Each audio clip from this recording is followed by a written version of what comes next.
Recently, I got a comment, or rather a question, from someone named Jesse Van Life, shout out, who said, "Great video, would love to hear your thoughts on living in a van versus a cargo trailer. Maybe a video on pros and cons of both." I think this is just such a more complicated question than a simple pro and con list. And maybe it shouldn't be, but in my head it is. So I kind of want to start just by saying these are my opinions and my experiences, because it's so personal depending on your travel style, your lifestyle, I think even your age, because like I have to work at least 6 months out of the year, so a cargo trailer makes sense to go put it somewhere, work out of it for 6 months, have a separate vehicle I can go do stuff in without moving my whole house, half the year unnecessarily. In thinking about this, I actually journaled 10 pages. I journaled like 10 pages on why I chose a cargo trailer and kind of the evolution of, I guess, all of the transition. Make this as brief as possible. I did look into getting a van, but I had two big high energy dogs with me. Last October, my Rottweiler, he had a neurological problem. He had to move on to his next life. And so that changed things, and I didn't even have the cargo trailer yet. So as some of you may know, we started in the bed of my truck. I had a friend out in California that, to reduce his living cost, bought a fifth wheel and was living in the fifth wheel, which he just kept at like a mobile home park, and it left him a lot more financially. It also gave him a lot more freedom, where he could move to a different park if he wanted to get new neighbors or anything like that. So originally I thought that I was going to get a fifth wheel. I looked at Earth Roamers, which was like my ideal, which is like a truck camper for, I don't know, $500,000, so that it's not realistic. But I noticed that they had the Earth Roamer on a Ford chassis. And so that told me, okay, well, if Earth Roamer is willing to put their $500,000 or $1 million truck camper on a Ford chassis, then a Ford chassis has got to be pretty good. So I felt good about getting a Ford chassis, which is actually how I ended up with the Ford F-250. I did a lot of research around the Chicago area, and I found a great deal. This was an old Canadian police vehicle. But I searched for like a couple of months before I found this, and I found it on a great deal. So it just seemed to fall into my lap. As I continued researching, anytime that I would see a van build video or a schoolie video or an RV video or a cargo trailer build out video, I tried to envision myself. I spent a lot of time daydreaming myself living in that setup, and tried to imagine myself almost like a simulation existing, and how I would exist and what it would look like if I needed to settle down and get a job or start a company, and I was doing like my friend did in California. I was staying at like an RV park or a trailer park, and it was my domicile. What would that look like? And that is how I ended up with the cargo trailer. If I could, I would do a tiny home. I just don't know where in the country I'd want that tiny home to exist. I would do like a small cabin off-grid. So making that cottage mentality mobile was kind of my plan. So I can go exist in 14 days in the forest off-grid for free, and then go somewhere else to another stretch of forest 14 days off-grid. And I'm basically living my little off-grid idea, but I don't have to commit to anywhere in the country because I like so many different places. I think it would be hard for me to settle down and just get a patch of land. I didn't do an RV because when I was looking at RVs, and I did tour many of them, mostly travel trailers or fifth wheels, the expense was so high, and I just didn't feel like they looked super built to last. I also went and I saw a Scamp, and I really liked the Scamp, but the reason I didn't go with the Scamp is for the price, even with a used one. I would want to redo a large portion of the inside. I wasn't a huge fan of having that fur stuff on the walls, and they ride pretty low. I'd want to change out the tires. So by the time I lifted it, put new tires on, and rearranged it, I was looking at way more than what I wanted to invest. So I didn't want any debt. So I looked at what money I have and what is the best that my money can get. When I looked at a van, a friend of mine had a Sprinter van that they partially converted. They used it part for business and they used it part for when they would go camping. And I imagined myself in it, and I got to be in their Sprinter van, and it just was too small for my liking, especially starting with 2 dogs. The other big thing that I had in consideration whenever I would think about living in a Class C or a van or a schoolie or anything like that was having the drivetrain attached to my house. So I always think of preservation, I suppose. I would always think to myself, okay, well, let's say that I was in a van and something catastrophic happened with the engine. I've already invested all that money and emotion into building it into my house. There's a ton of stuff in there. You could get another van and then just move everything into the new van.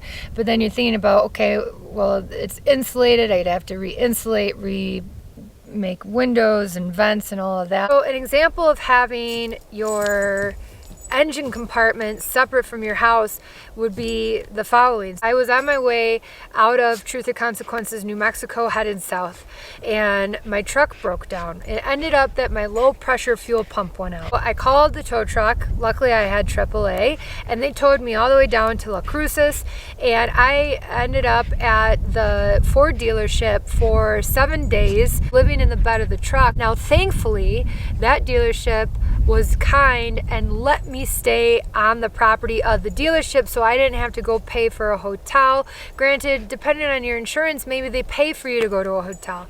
But I kept thinking to myself, this would be such a more comfortable situation if I had a trailer.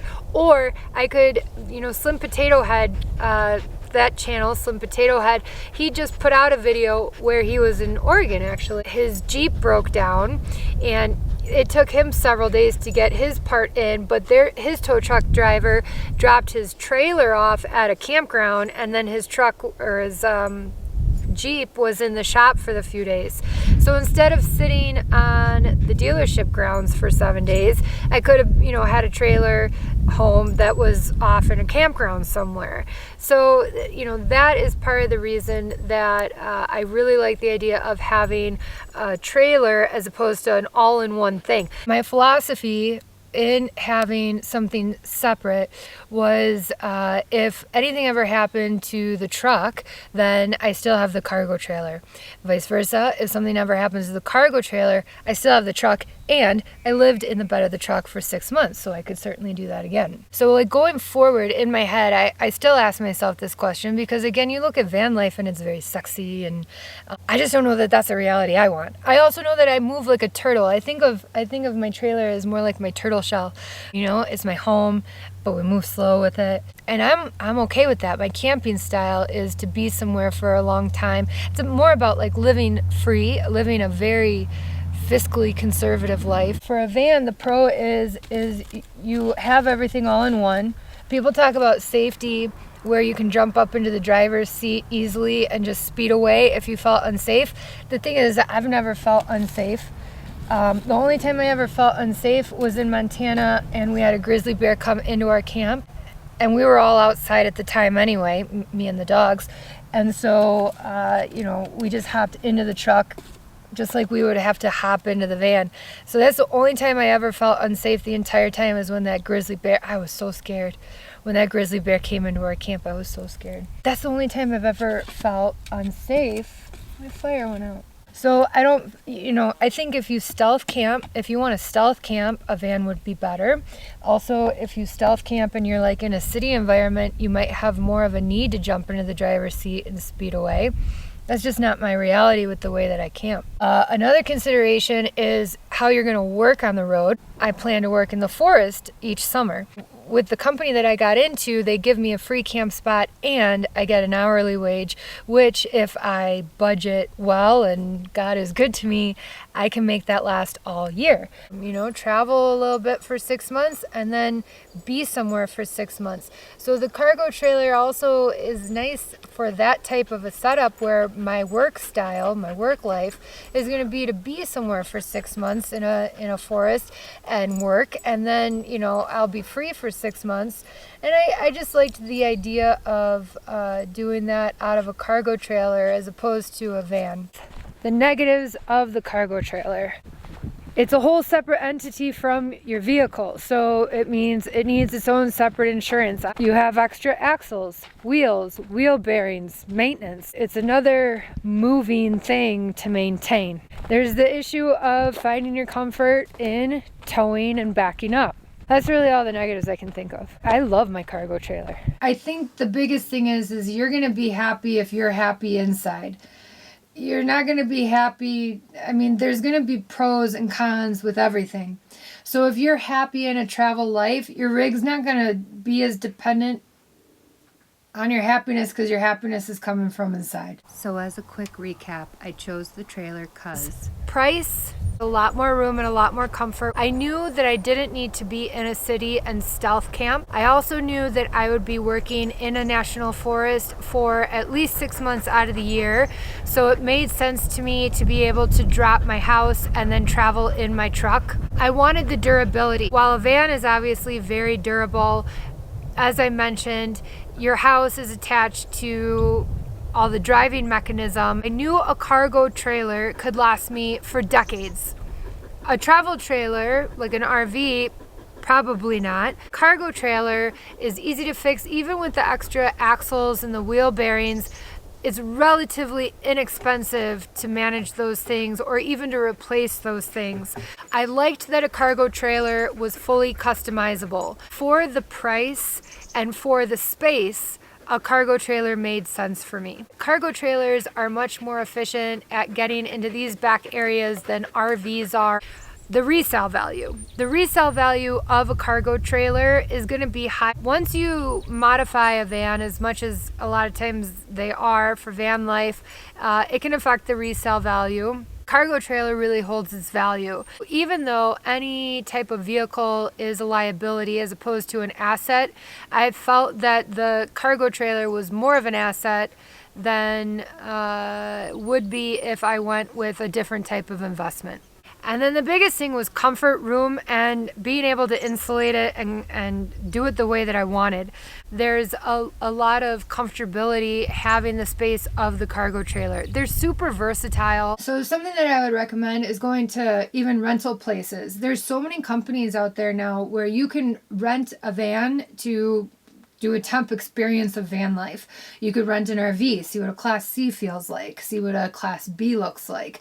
I don't know if you can rent a trailer, but you can always even just go to U-Haul and ask to rent a trailer to see what pulling a trailer is like for a weekend or something like that. I would try and experience it for, you know, the cost of a rental before you invest in a lifestyle. I hope this gives you some food for thought. I sure hope that you found this video somewhat helpful. If you did, please consider giving it a thumbs up and subscribing.